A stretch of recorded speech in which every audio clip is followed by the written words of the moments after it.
Salve, salve, gente! Este é o podcast Eu Tenho Direito, voltado ao debate e à discussão do trabalho da assessoria jurídica do Sindicato dos Bancários de Porto Alegre e região e dos escritórios credenciados pelo Sindicato de Bancários. Hoje nós estamos aqui para entender um pouco da história da Justiça do Trabalho, como funciona a Justiça do Trabalho, as perspectivas de futuro da Justiça do Trabalho, também os ataques que o direito do trabalho e a Justiça do Trabalho têm sofrido nos últimos tempos. Além de entender quem pode recorrer à Justiça, em quais situações, também vamos sinalizar aqui os principais processos e, enfim, como tramita um processo na Justiça do Trabalho. Tentando não ir muito para o juridiquês, mas falar um pouco sobre esse assunto. Eu sou Antônio Vicente Martins, do escritório AVM Advogados, e estou aqui com o nosso convidado, Breno Vargas, advogado, professor visitante nos cursos de especialização em Direito do Trabalho da URGS, da Unicinos e da Uniriter. O Breno também é mestre em Direito, doutor em Direito e tem pós-graduação em Direito do Trabalho, em Direito e Processo do Trabalho.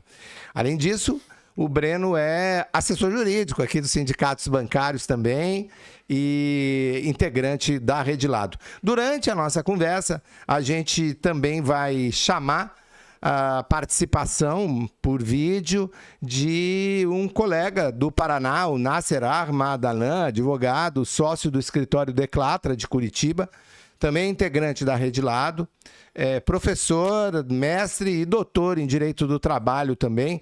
E o Nasser vai contribuir falando um pouco sobre a história da Justiça do Trabalho e também sobre o futuro da Justiça do Trabalho e sobre os ataques que a Justiça do Trabalho tem sofrido nos últimos períodos. Antes de começar a conversa, eu quero te pedir para se inscrever no nosso canal, dar o like nesse vídeo e compartilhar com os teus colegas bancários. Isso nos ajuda a chegar em mais pessoas que podem se interessar pelo tema. Começando então, Breno, seja bem-vindo. Breno, nos conta um pouquinho em que momento histórico do quadrante da história brasileira, da República, surge a Justiça do Trabalho. Obrigado pelas boas-vindas. Pois então, Vicente, a Justiça do Trabalho ela é concebida um pouco antes, mas ela surge oficialmente em 1941, no dia 1º de maio de 1941, ou seja, fez aniversário há pouco, e visava a pacificação de conflitos sociais, basicamente entre duas classes em oposição. Ela é concebida como uma justiça classista, como uma justiça composta por não só juízes togados, juízes vinculados ao Estado diretamente, mas também representantes dos trabalhadores e representantes dos empregadores. E assim ela se constituiu por muito tempo, pelo menos até o ano de 1999. Por isso que chamava de juntas de conciliação e julgamento. Isso. E por isso que também, originalmente, nós não tínhamos o Tribunal Regional do Trabalho, o Tribunal Superior do Trabalho, mas tínhamos os Conselhos Regionais do Trabalho e Conselho Nacional do Trabalho, e era um órgão vinculado, pelo menos até a Constituição de 46, ao Poder Executivo e não ao Poder Judiciário. Isso muda em 1946. Mas ela tinha na ontogênese dela, essa vinculação classista, esse espírito, né? Que eu acho que mesmo depois de 99, ainda segue de alguma forma inspirando alguns modelos, alguns atos da Justiça do Trabalho, como as audiências públicas, que normalmente se servem da comunidade jurídica como um todo. Então, representantes de associações de advogados trabalhistas dos empregadores, dos trabalhadores, convida sindicatos, especialistas, enfim, é um órgão que utiliza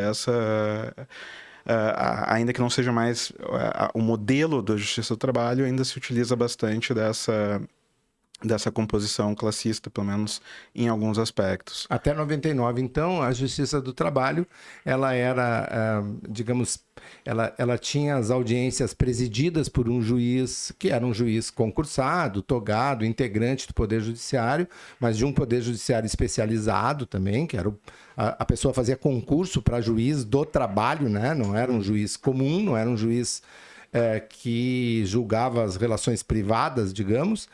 E as audiências tinham a participação de um representante de empregados e de um representante dos empregadores, e sempre buscava algum conceito de conciliação antes de o processo ter um início e desenvolvimento dele propriamente dito.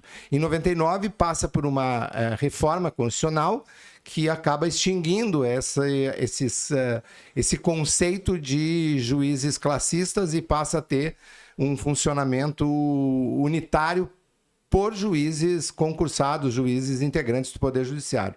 É isso que era o desenvolvimento, digamos, do que aconteceu. Isso. Eu ainda entendo que é uma justiça bastante conciliadora, embora agora não tenhamos mais 3 juízes em cada vara do trabalho, sim, né, que antes eram as juntas de conciliação. Ainda é uma justiça, pelo menos os dados mostram uma justiça bastante vocacionada à conciliação. Resgatando aqui alguns números recentes da Justiça do Trabalho em números, algo em torno de 40% dos processos em primeiro grau de jurisdição encerram dessa forma. Ainda é inspirada nessa forte tendência compositiva. E o que a gente entende, assim, como que faz o processo mesmo? Ele trata de assuntos relacionados ao mundo do trabalho. E isso é a grande diferença. É uma justiça, a gente chama de uma justiça especializada, né? Porque ela, prioritariamente, ela vai examinar todas as controvérsias, todas as demandas, todas as disputas que estão relacionadas ao trabalho formal e ao trabalho informal também. Necessariamente, ela se baseia também em alguns princípios que são muito diferentes dos princípios da justiça comum, da justiça que trata as relações privadas, como os contratos de aluguéis e, enfim, sucessões. A gente pode chegar a esse conceito? Eu penso que sim. Ela é uma justiça... Enquanto a justiça comum é uma justiça muito mais voltada a conflitos de ordem patrimonial, né, e acidentalmente reivindicativa, os conflitos da justiça do trabalho têm essa natureza de reivindicação. Eles não se dão necessariamente entre proprietários ou interesses dessa esfera. Esses conflitos se travam em um determinado patamar entre trabalhadores e empregadores. Pode ser pensado como um cenário em que se resolvem demandas individuais, mas é uma justiça especializada e é uma justiça especial porque ela tem também um outro caráter, que são as demandas coletivas. E não só a resolução de demandas coletivas como ocorre na justiça comum, como ocorre com as ações coletivas em um sentido lato, mas também com uma peculiaridade muito especial da Justiça do Trabalho, que é a resolução de conflitos coletivos que dão ao Poder Judiciário trabalhista uma força normativa, ou seja, a capacidade, a competência de dizer o direito naquela solução daquele conflito coletivo, que é algo que não ocorre costumeiramente nos outros âmbitos. Talvez a justiça eleitoral tenha alguma coisa... de quando ela vai julgar uma demanda dessa natureza coletiva, uma greve, ela pode estabelecer regras de direito, ela pode estabelecer normas que têm que ser obedecidas pelas duas partes, é isso? Isso, é chamado de dissídio coletivo, é um instrumento que foi talvez um pouco relativizado com a emenda constitucional de 45, que ampliou bastante a competência da Justiça do Trabalho, e em 2004, alargando para além das relações de emprego, propriamente dita, todo o debate das relações de trabalho, inclusive não do trabalhador de carteira assinada, né, mas os trabalhadores em geral. ela trouxe esse elemento do consenso para dentro do conflito coletivo, e isso tornou talvez um pouco menos frequente os dissídios coletivos. Mas é isso, quando os sindicatos, ou sindicatos de uma empresa, ou sindicatos de empregadores e sindicatos de trabalhadores não conseguem pôr um bom termo dentro de uma negociação coletiva e levam isso ao judiciário, o judiciário dá a solução final a partir, obviamente, dos limites do que está sendo postulado e do que está sendo repelido pelas entidades sindicais em debate. Ele vai estabelecer quais são as cláusulas que aquela categoria ou que aquele conjunto de trabalhadores vai observar nas suas relações de trabalho dali para frente, né? Para além ou em paralelo com a legislação comum.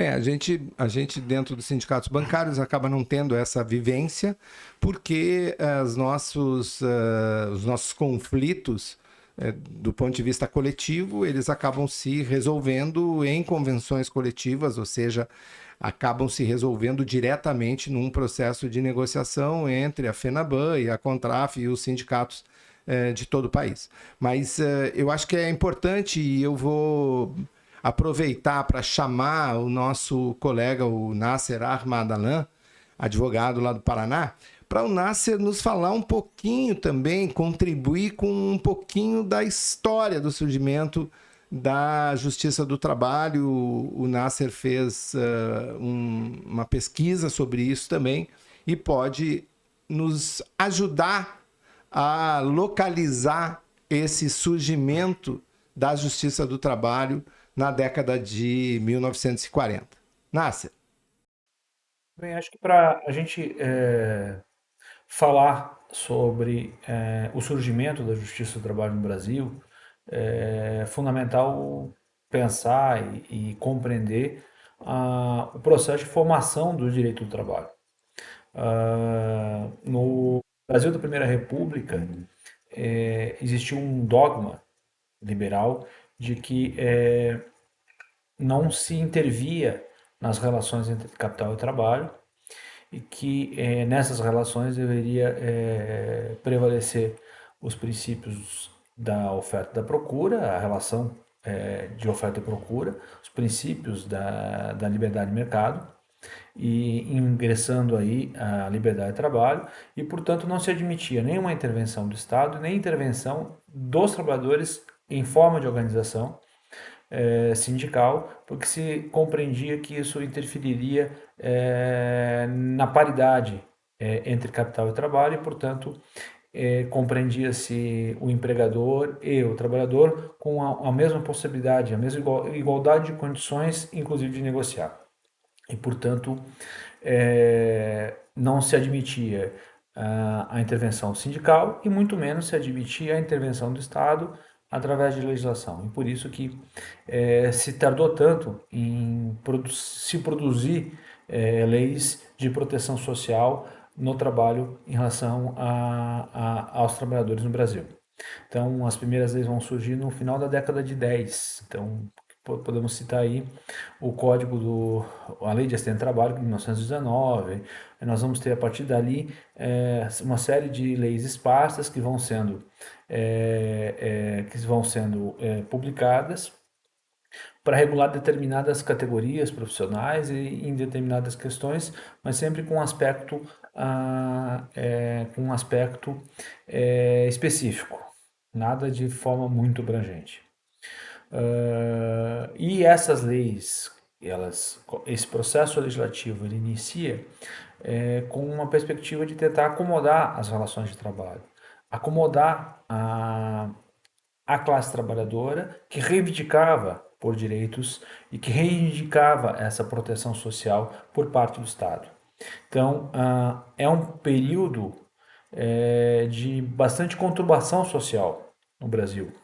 E essa conturbação social, no período de greves, como a greve de 1917, que iniciou em São Paulo, mas afetou várias capitais no Brasil, então um período de muita carestia de vida, e que levava à conturbação social e gerava um incômodo dos capitalistas em relação à estabilidade da organização política no Brasil. Portanto, essas insurgências que aconteciam nas relações sociais de produção geravam um incômodo político. E aí há uma fração, o Werneck Viana vai falar disso, há uma cisão entre a elite política e a elite econômica. A elite política passa a ceder e legislar em matéria do trabalho.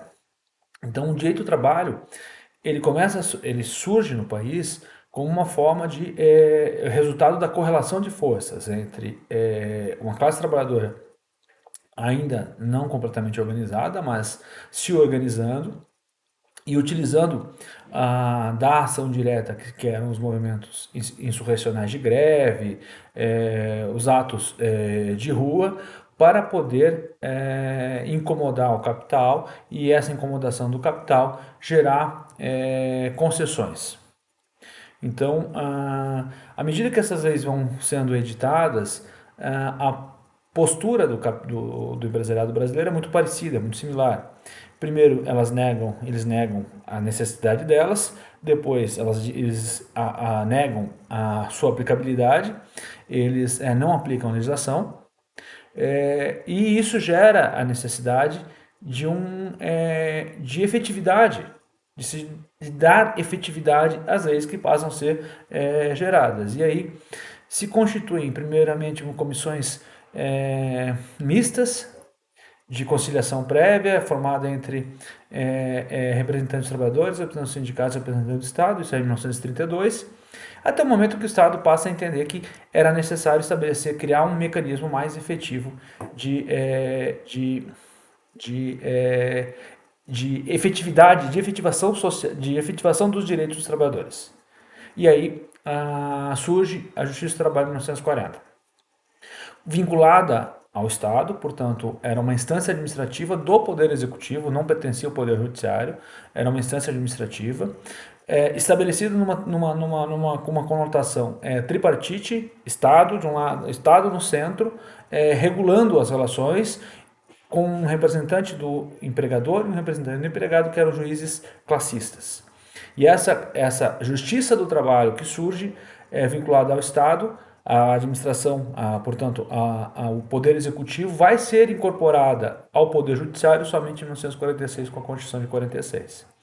Então, a Justiça do Trabalho surge com essa perspectiva, com esse interesse, com a ideia de ser um mecanismo, um instrumento de efetivação das leis trabalhistas que vinham sendo criadas em favor da classe trabalhadora, mas também em favor do próprio capital, porque à medida que o direito do trabalho, que as leis trabalhistas, elas favoreciam os empregados ao estabelecer compensações econômicas através desses direitos, elas também conferiam ao empregador a possibilidade de submeter os trabalhadores ao seu poder de direção, mas também conferia a acomodação social dos trabalhadores através dos seus sindicatos. Então, a Justiça do Trabalho vem com esse caráter ambíguo. De um lado, ela interessa aos trabalhadores, porque é o caminho da efetividade dos seus direitos, mas, por outro lado, também interessa ao capital por ser prioritariamente um órgão de regulação dos conflitos sociais e, portanto, um órgão de estabilização social. Breno, então, vem a emenda 45 de 2004, né? Uhum.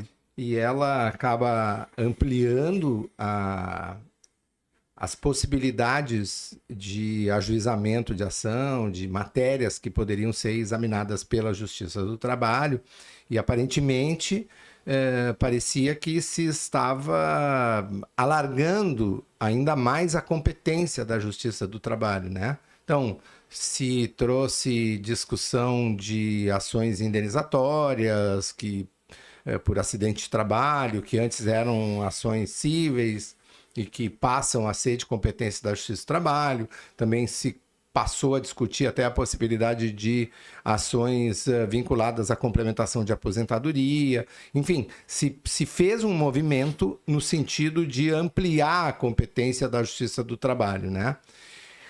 O que aconteceu que essa competência ela passa a ser atacada por decisões que vão tirando essa ampliação a conta-gotas ou até mesmo de forma mais abrupta por parte de instâncias superiores do judiciário, especialmente o STF?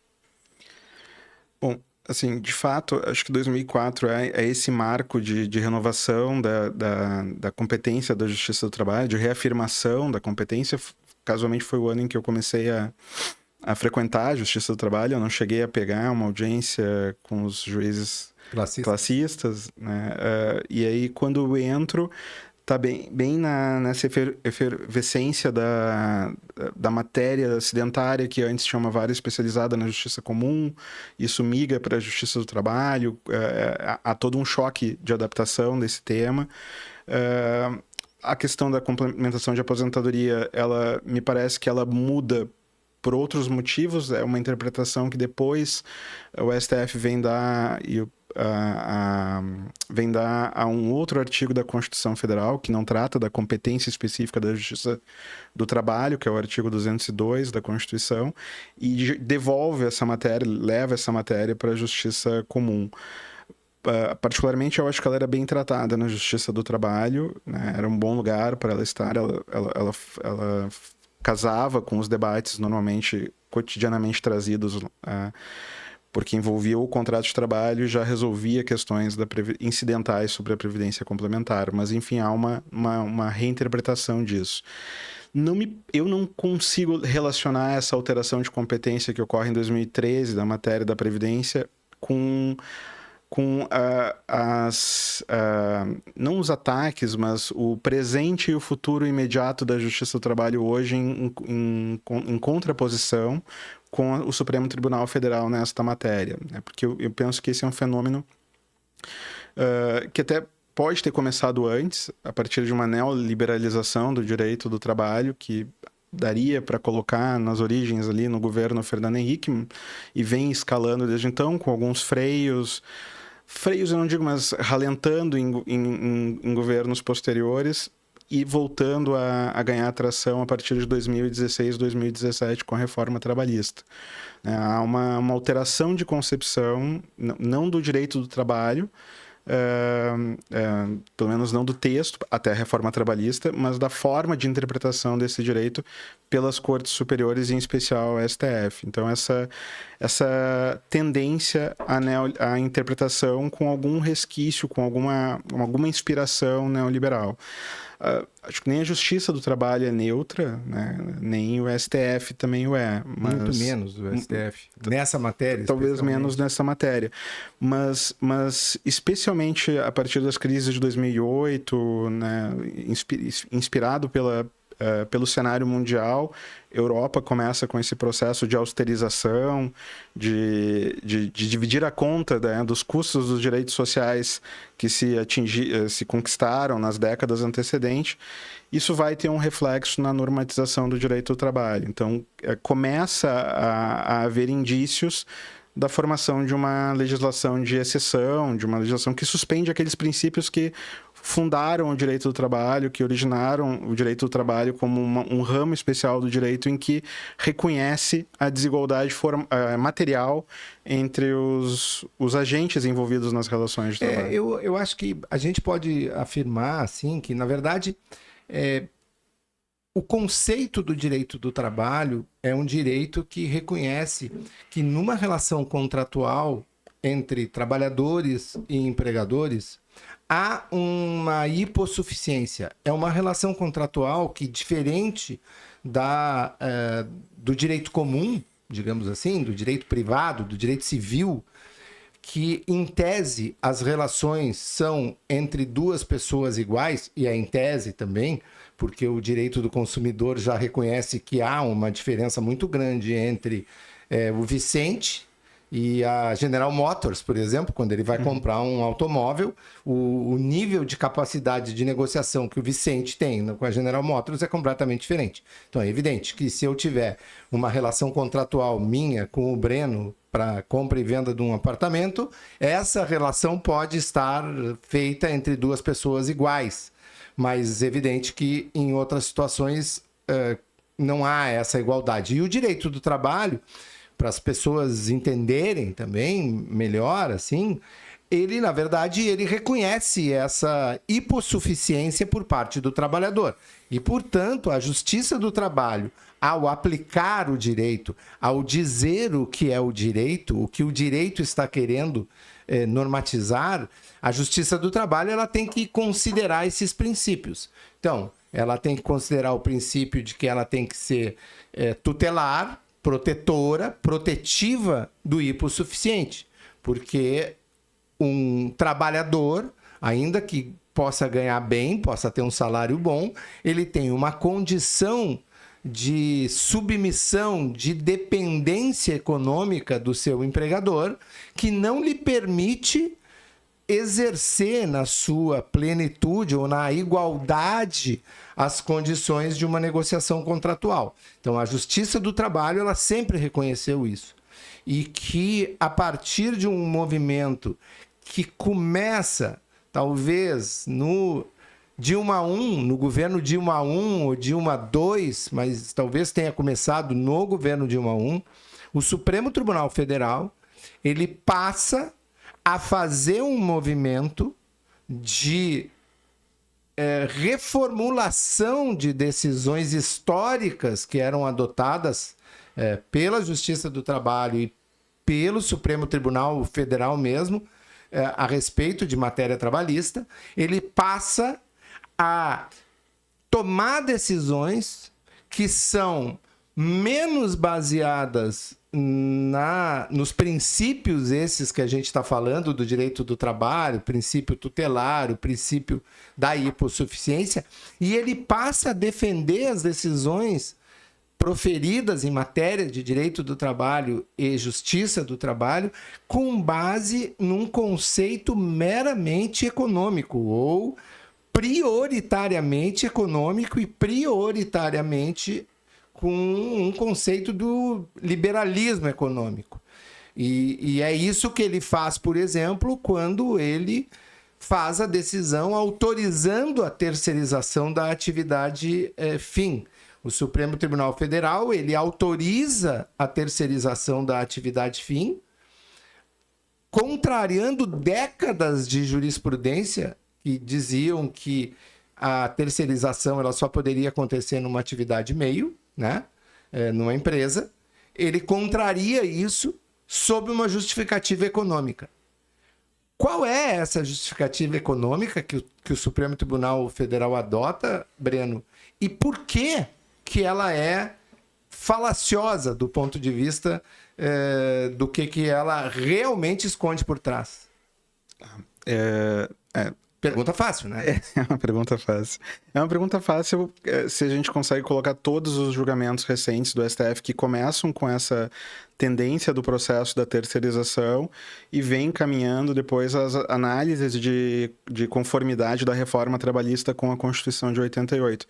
É ali que surgem as justificativas de votos, discursos, acompanhando a sessão, entrando na linha quase semiótica ali no que textualmente tem sido falado pelos ministros do Supremo Tribunal Federal.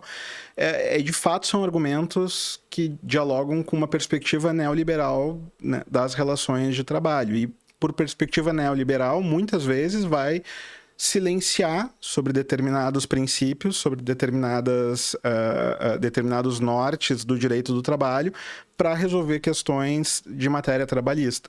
Então, vai silenciar sobre princípios importantes, não só como melhoria da condição social, mas como do não retrocesso social. E vai homenagear um outro princípio que é o da liberdade econômica, né?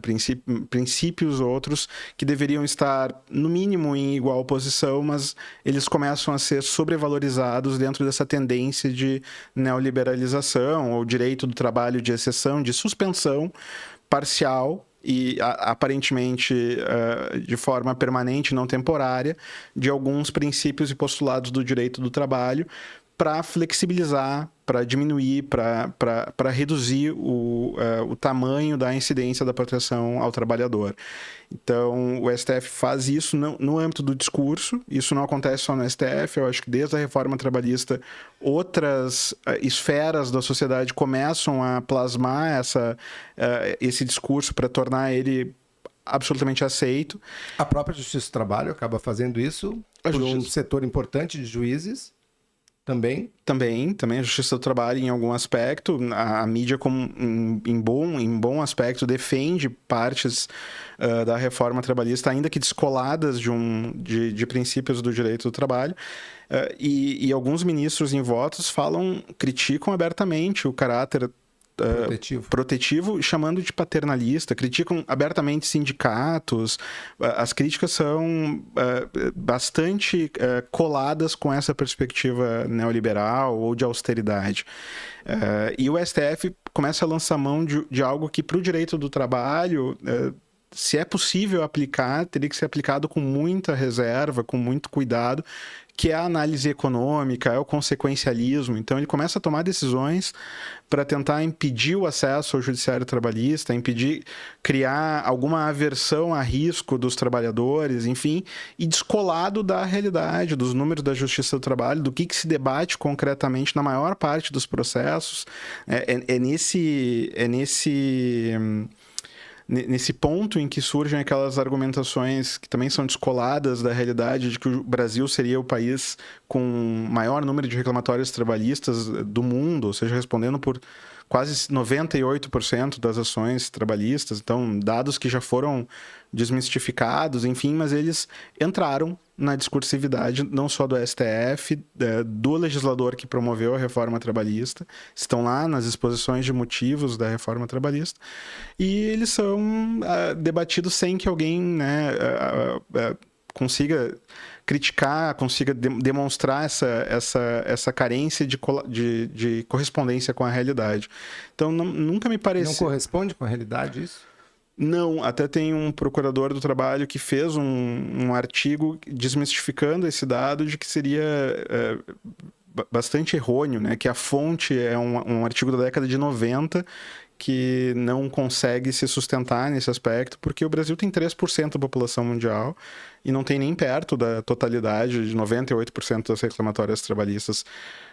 Nos Estados Unidos existem muitas ações trabalhistas em âmbito estadual, em âmbito federal, e muitas ações de classe lá, uma ação individual que acaba congregando, às vezes... milhões de pessoas. 50 mil trabalhadores, como no caso da Boeing. E enfim. É uma falácia também que a gente fica falando sobre isso, porque, na verdade, o que a gente tem que ver também é assim, o que é discutido na Justiça do Trabalho, né? Quer dizer, as postulações, as ações trabalhistas, as reclamatórias trabalhistas, elas existem em função de um descumprimento sistemático de questões básicas, né? Então, o que a gente está falando aqui? A gente está falando daqui a pouco de dezenas de ações trabalhistas de postulação de pagamento de aviso prévio, férias, 13º salário e recolhimento de FGTS para empregados safristas da safra de corte de cana-de-açúcar no interior de São Paulo, que empregam 1.000, 2.000, 3.000 pessoas e quando termina a safra, o empregador simplesmente não paga, porque ele exatamente utiliza o conceito autorizado pelo STF de terceirização ou de quarteirização para descumprir o pagamento de leis básicas que acabam gerando ações trabalhistas e que acabam gerando uma sobrecarga ao próprio aparelho de Estado e acabam gerando um número que é utilizado pela decisão essa do Supremo, uma decisão conceitualmente neoliberal, para justificar o ataque ao próprio direito do trabalho, à própria Justiça do Trabalho. É isso, né? Que parece um círculo vicioso, assim. E tem um outro conceito, Breno, que eu acho que era interessante que tu também falasse e abordasse, o conceito básico da decisão do Supremo Tribunal Federal, quando ele permite a terceirização, de um aumento de competitividade e de melhoria da própria produtividade do setor econômico, né? E por que esse argumento também ele é falso ou ele induz a uma verdade que não existe? Para não dizer que é uma mentira, né? Evidentemente, para a gente ter cuidado de não falar assim. Assim, acredito que se o STF, no âmbito do discurso, falasse textualmente qual é o grande propósito da terceirização, dificilmente seria possível essa decisão não ser criticada por todos, né?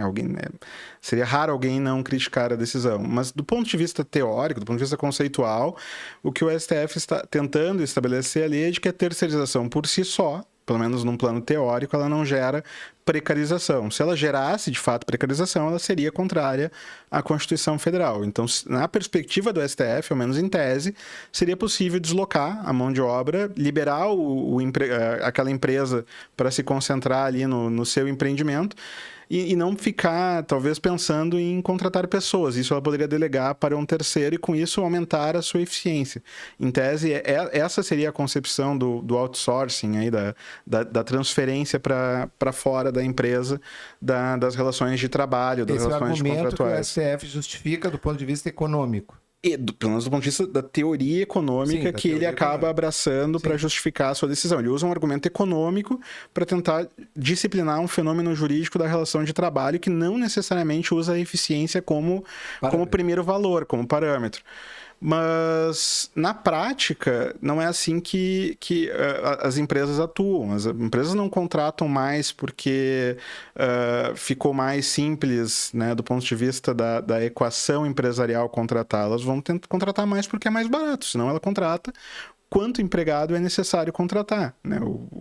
A empresa faz cálculos, né? O agente econômico vive de cálculos. Então, só vai fazer sentido seguir nessa direção se tiver alguma vantagem também do ponto de vista econômico. E para ter uma vantagem econômica na terceirização, alguém vai pagar essa conta, alguém vai ser prejudicado.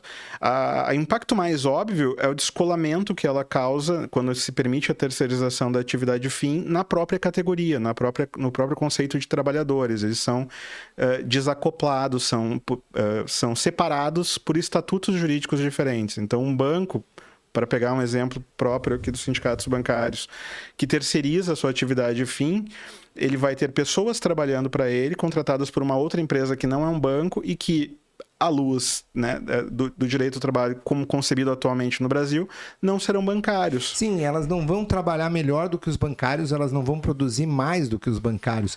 Elas vão, ao contrário, custar menos do que os bancários. Ponto. Mas elas não vão...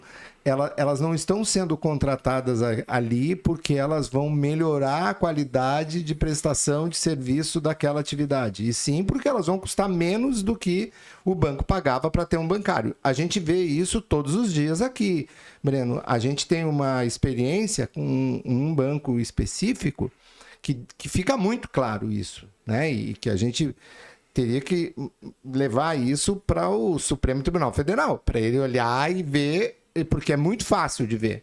Esses empregados eram bancários, eram gerentes de conta de um grande banco multinacional.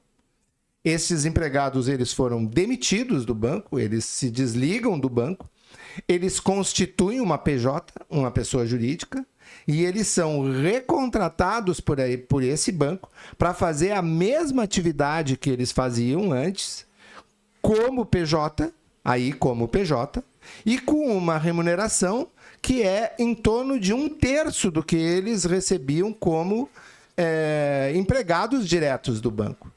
E eles fazem absolutamente a mesma coisa. Então, esse gerente de contas, ele atendia o Vicente há 3 meses atrás, como empregado do banco.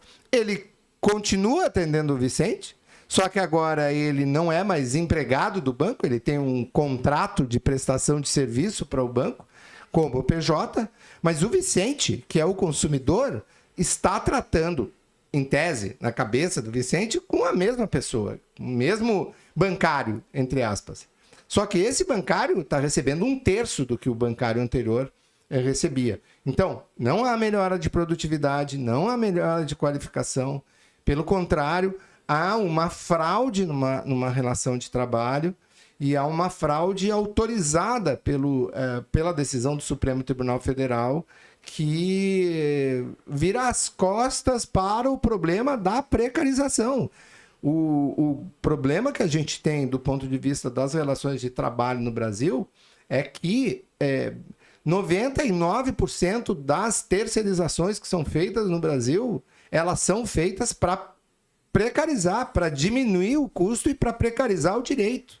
É para isso que elas são feitas. Elas não são feitas para melhora na prestação, para melhora na produtividade daquela atividade.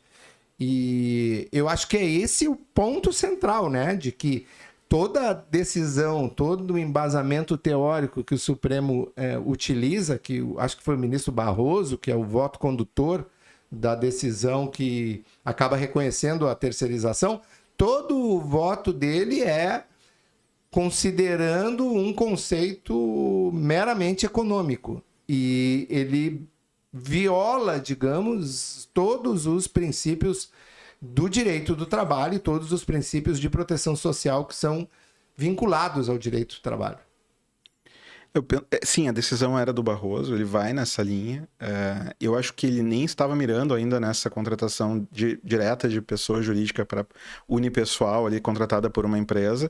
Esse é um debate que ainda vai acontecer no STF, provocado muito por reclamações constitucionais que começaram a invadir o âmbito dos processos trabalhistas. Então, é um problema da competência da Justiça do Trabalho sendo tocada pelo STF, porque começaram a cruzar esse julgamento da terceirização com eventuais reconhecimentos de vínculo de emprego nessas relações pejotizadas, né? Que, quando se fala em pejotização, se está falando, de certa forma, em precarização, né? Não tem muito como dissociar.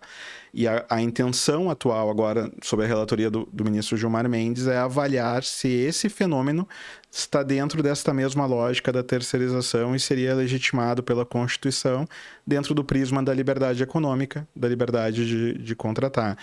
De fato, se isso acontecer, o problema é maior, não só para a Justiça do Trabalho, mas também para a classe trabalhadora como um todo, porque aí o direito do trabalho como um todo é negado, né? Na terceirização, inclusive da atividade de fim de trabalhadores que eram contratados por empresa interposta, ainda eram empregados seletistas, ainda eram trabalhadores que sofriam a incidência protetiva, ainda que em menor grau, do direito do trabalho.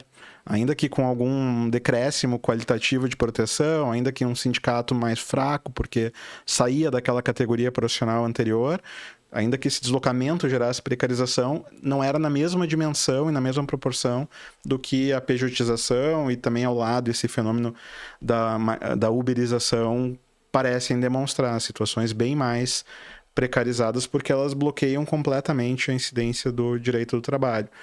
E não que fosse impossível no ordenamento jurídico uma pessoa jurídica ser contratada por outra, mas isso não se daria nos moldes de uma relação de emprego, ou seja, não haveria subordinação de fato, né? E o que o STF vai ter que pacificar hoje, e pode ser que venha a seguir essa mesma tendência neoliberal, de direito do trabalho de exceção, que vinha demonstrando até aqui, é se isso é válido ou não e se a gente pode abdicar do direito do trabalho como um todo. Novamente, pensando que quem contrata faz conta, pode ser que se consiga atingir com isso uma generalização dessa modalidade de contratação que hoje ainda não ocorre.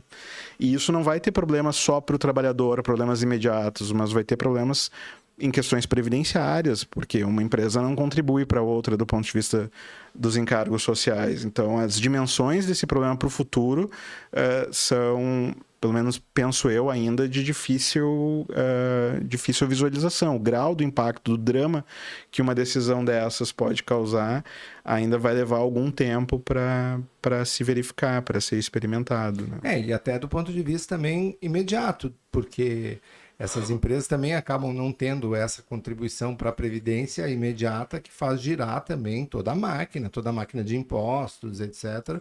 A precarização dos PJs, por exemplo, como uma forma de contratação e de fraudar uma relação de emprego, uma relação de trabalho, ela efetivamente acaba também afetando toda a economia.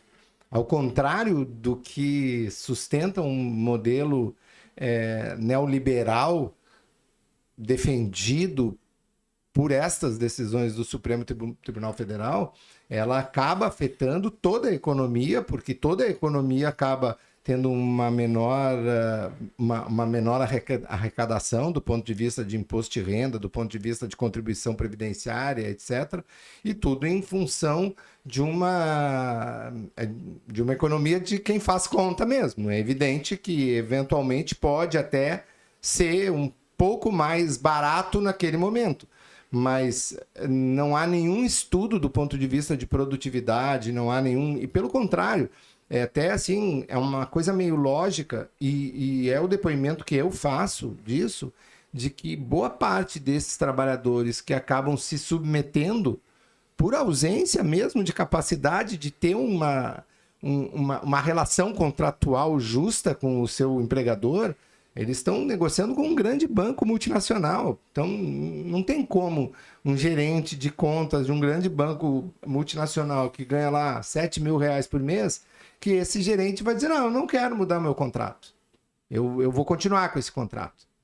E ele vai sair, ele vai ser demitido e não vai ser colocado. Então, ele se submete a uma condição que ele vai ter um contrato através de uma PJ em que ele vai ganhar 1/3. E ele vai ganhar 1/3 durante 1 mês, 2 meses, 3 meses. No 4º mês ele não aguenta, porque ele não consegue, ele já tem um padrão, ele tem um padrão de vida com R$7.000 e ele vai ganhar 3. Então não tem lógica isso, entende? Porque ele vai acabar diminuindo a própria produtividade.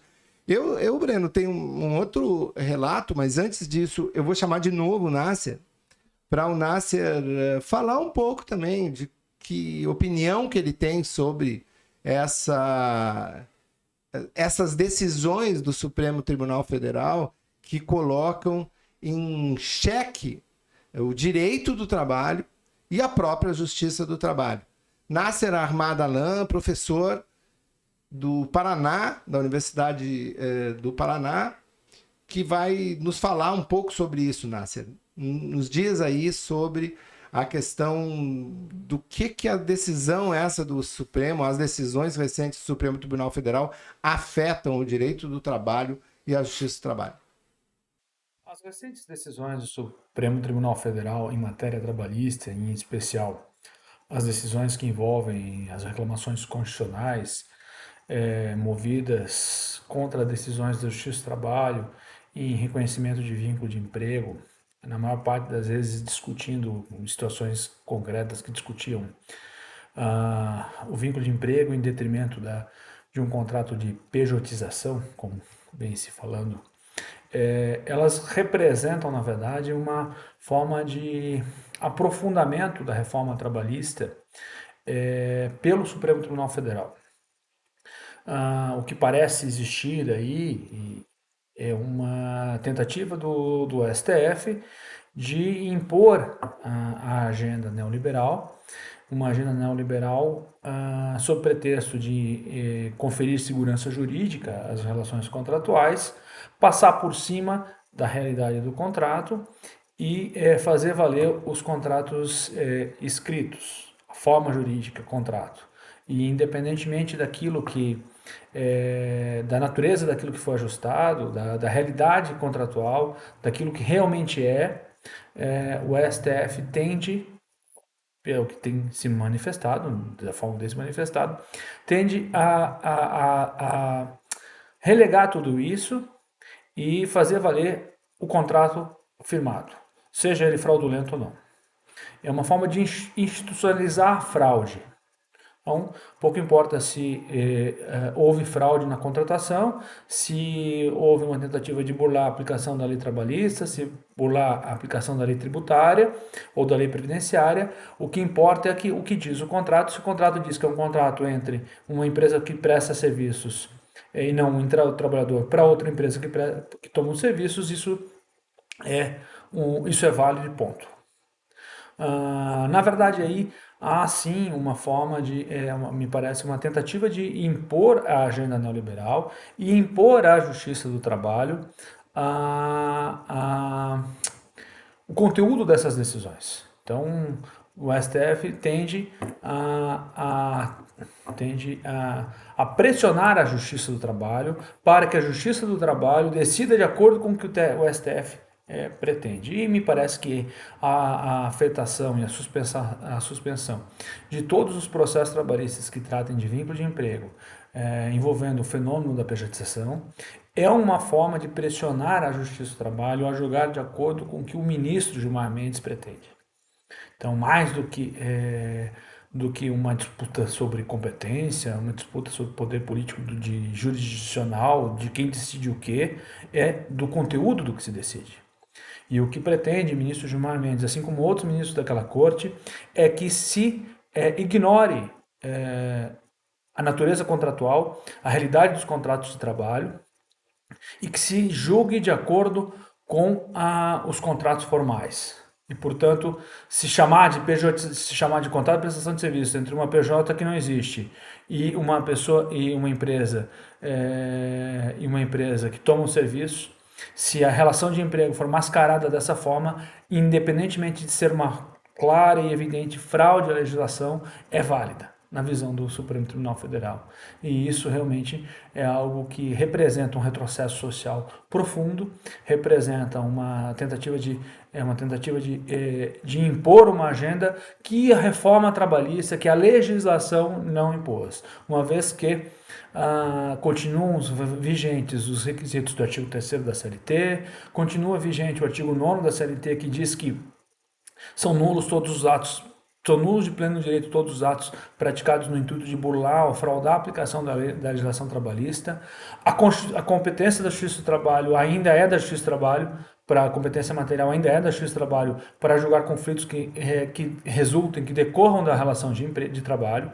Portanto, com todo esse ordenamento jurídico ainda vigente, a tentativa de mudança disso através de uma decisão de cima para baixo do Supremo Tribunal Federal é uma afronta a todo o nosso ordenamento jurídico. Então, Breno, e depois a gente ter ouvido o Nasser falando sobre o quanto essa decisão ela impacta também dentro do futuro, do direito do trabalho e da justiça do trabalho, me lembrei de uma outra situação, que é uma situação que tem acontecido muito, que é relacionada aos médicos, né? E que acabam tendo também uma imposição de formação ou de participação societária em empresas que acabam sendo prestadores de serviço de prefeituras e da administração pública. E é bom que se diga também que boa parte desse debate de terceirização ele surge a partir também do modelo irresponsável de terceirização da atividade de atividades públicas através especialmente da área da saúde, né? E que acabam, vê bem, Breno, a contradição de que às vezes são dezenas de médicos que são obrigados a fazer parte de uma empresa fraudando uma relação de emprego que existe, na verdade, e que recebem como participação nos lucros depois, participação nos resultados mensalmente dessas empresas, o valor que era do seu salário, certo? Só que esses médicos não se dão conta de que eles estão dentro do contrato social dessas empresas.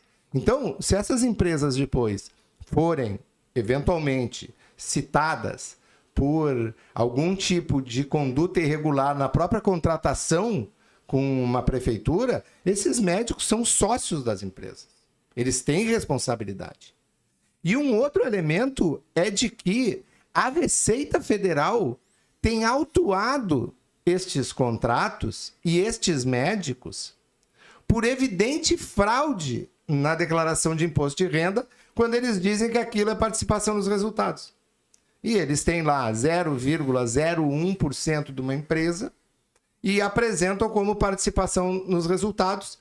E a Receita Federal, diferente da Justiça do Trabalho, ela tem apontado isso como uma conduta evidentemente fraudulenta e, portanto, passível de autuação para cobrança dos impostos devidos, como imposto de renda sobre salário. Então, é uma equação complexa, né? Eu penso que sim, porque tanto desse ponto de vista de ter um descolamento entre as próprias esferas do Estado, a Justiça do Trabalho, o STF, entendendo que não há uma relação de emprego porque houve a opção pela forma de contratação empresa, e um outro braço, seja o Conselho de Contribuintes ou a Receita Federal, visando a arrecadação, questionando se aquilo de fato é ou não uma relação de emprego. Porque se é uma relação de emprego, se o que se queria era só fraudar, né, terá que ter essas consequências. Uma das tendências de uma generalização da pejotização é a evasão normativa como um todo, não só da relação de emprego, mas dos próprios trabalhadores que vão constituir, ainda que seja uma pessoa jurídica unipessoal, que eventualmente não vão conseguir arcar com os encargos dessa modalidade de contratação, ou vão embolsar esses valores, vão deixar de fazer as contribuições, porque não estão se importando muito com os eventuais... pode ser que venha a ser cobrado no futuro pela União por esses encargos. Não, ele precisa viver aquele mês, enfim, vai tentar se orientar para ter o máximo de ganho possível. Depois é que vão vir essas discussões, elas geralmente não vão ocorrer no curso de uma relação de trabalho, né, ativa, vai ser depois, ou talvez com a intervenção sindical ou intervenção ministerial durante, quando se constata essas irregularidades. O problema é como o STF, que vai ser a última palavra em relação a isso, vai se comportar. A Justiça do Trabalho até me parece bem mais atenta a essas situações de fraude, identificando que o que se queria ali era apenas fraudar a relação de trabalho, e estabelecendo que, de fato, é uma relação de trabalho e dando a normatização a partir de suas sentenças para aquela situação jurídica. Então, acho que a Justiça do Trabalho tem mais aptidão a reparar isso. Talvez o STF pudesse prestigiar mais as decisões da Justiça do Trabalho, como já fez em outras épocas. Todo esse fenômeno, me parece, de neoliberalização, de colocar em xeque a competência da Justiça do Trabalho, é um fenômeno cíclico, né? Acho que a crise, né, econômica, a crise social, a crise jurídica sempre foi uma companheira de viagem do direito do trabalho, né? Assim, é uma frase antiga de um professor chamado Manuel Palomeque, da Universidade de Salamanca, mas ela é bem atual. Assim, eu entendo que o direito do trabalho, ele é fundado em crises, ele sobrevive a elas e eventualmente ele supera essas crises, talvez com baixas, talvez tendo que enterrar alguns princípios ao longo do caminho, ou nem conseguindo mais enterrá-los, deixando para trás mesmo, mas se renovando, se reestabelecendo mais à frente, quando o momento social e econômico assim permitir. É claro que quando ocorrem retrocessos, dificilmente se consegue reconquistar todo aquele espaço perdido, né? Então, mas em algum momento, tenho essa expectativa, esse otimismo de que o próprio STF vai voltar a dar esse espaço, esse prestígio, à própria compreensão da Justiça do Trabalho quanto a esses casos. O quanto que isso ataca, assim, as categorias profissionais, do ponto de vista dos sindicatos? Imediatamente ele gera uma perplexidade para o movimento sindical, porque ele está muito mais vocacionado à representatividade tradicional, ortodoxa, do trabalhador com carteira assinada. Enfim, o nosso sistema sindical se moldou nesse sentido em relação à defesa do trabalhador. Eu entendo que, apesar de um impacto direto, com uma evasão, a diminuição da carteira assinada, do trabalhador formal, ela é um fenômeno que já vem há muito tempo. E isso afeta os sindicatos, de certo modo, os sindicatos vêm resistindo a isso. Se a pejotização ampla e restrita for um movimento aceito pelo Supremo Tribunal Federal e se generalizar, os sindicatos vão ter que resistir e se adaptar a esse novo fenômeno. Nada impede que esses trabalhadores,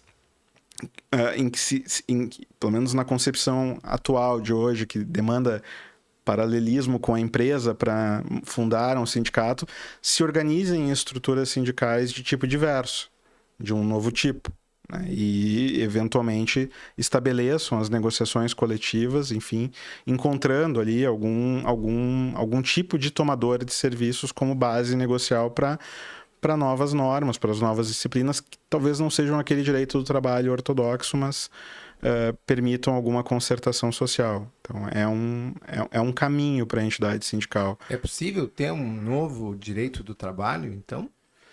Não é impossível.